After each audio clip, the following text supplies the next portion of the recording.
নমস্কার, কম্পাস কিচেনে আপনাদের সকলকে জানাই অনেক অনেক স্বাগত। আজকে আমি নিয়ে আসলাম গ্রীষ্মকাল স্পেশাল একটা মাছের ঝোলের রেসিপি। তাহলে শুরু করি। প্রথমে আমি নিয়ে নিয়েছি চেলা মাছ। এবার উপকরণে নিয়ে নিয়েছি আলু, কাঁচকলা আর সজনে ডাঁটা। কাঁচকলাটা কিন্তু আমি হলুদ জলে ভিজিয়ে রেখেছিলাম যাতে কালো না হয়, দিয়ে ভালো করে ধুয়ে নিয়েছি।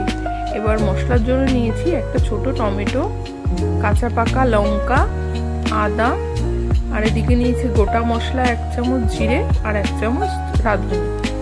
প্রথমে আমি মাছের নুন হলুদটা মাখিয়ে নিই। পরিমাণ মতো লবণ আর হলুদ দিয়ে দিলাম। হলুদটা আমি একটু বেশি দিলাম, কেন একটু বেশি হলুদ দিয়ে মাছ ভাজলে কিন্তু মাছগুলো কিন্তু কড়াইতে লেগে যায় না। তো নুন হলুদটা মাখিয়ে নিলাম। এবার আমি মশলাটা বেটে নিই। দিয়ে দিলাম সমস্ত কিছু, কাঁচা লঙ্কা, আদা, টমেটো, রাঁধুনি আর গোটা জিরে দিয়ে একটু জল দিয়ে আমি এটা পেস্ট করে নেব। দেখুন পেস্টটা রেডি হয়ে গেছে। এদিকে আমি কড়াইতে দিলাম পরিমাণ মতো সর্ষের তেল। তেলটা খুব সুন্দর করে গরম হয়ে গেলে এবার একে একে মাছগুলো দিয়ে আমি ভেজে নেব। কাদের কাদের এই মাছটা পছন্দ আমাকে কমেন্টে জানাবেন। আমার কিন্তু নিজেরও এই মাছটা খেতে খুব ভালো লাগে, খুব টেস্ট হয় মাছটা।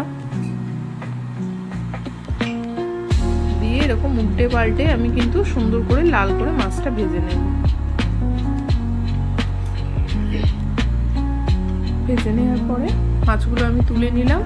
আর ওই তেলের মধ্যেই ফোড়নে দিয়ে দেবো কালো জিরে আর কেটে ধুয়ে রাখা কাঁচকলা, আলু, সজনে ডাঁটাটা আমি দিয়ে একটু ভালো করে ভাজা ভাজা করে নেব।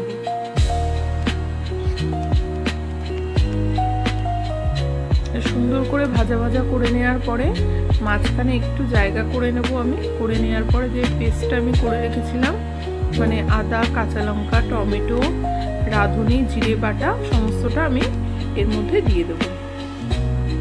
দেখুন খুব সুন্দর করে ভাজা ভাজা হয়ে গেছে। এবার আমি পেস্ট করে রাখা মশলাটা দিয়ে দিলাম। দিয়ে এবার ভালো করে একটু কষিয়ে নেব।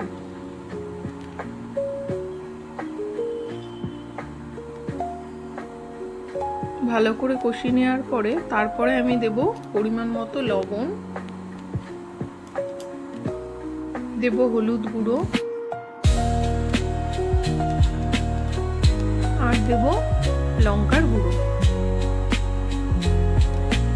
এবার এই গুঁড়ো মশলাটা যাতে পুড়ে না যায় মিক্সি ধোয়া অল্প একটু আমি জল দিয়ে দিলাম। দিয়ে এবার সবকিছু ভালো করে কষিয়ে নেব।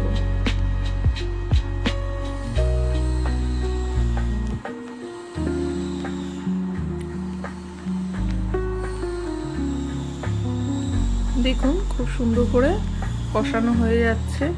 এইভাবে কিন্তু গরমকালে নানান রকম সবজি দিয়ে মাছের ঝোল কিন্তু খেতেও খুব ভালো লাগে আর শরীরের পক্ষেও ভীষণ ভালো। তো ভালো করে আমি কষিয়ে নিলাম। নেওয়ার পরে পরিমাণ মতো ঝোলের জন্য আমি জল দিয়ে দেবো। জল দিয়ে আমি একটু নাড়িয়ে দিলাম। দিয়ে 5 মিনিটের জন্য আমি এটা ঢাকা দিয়ে দেব।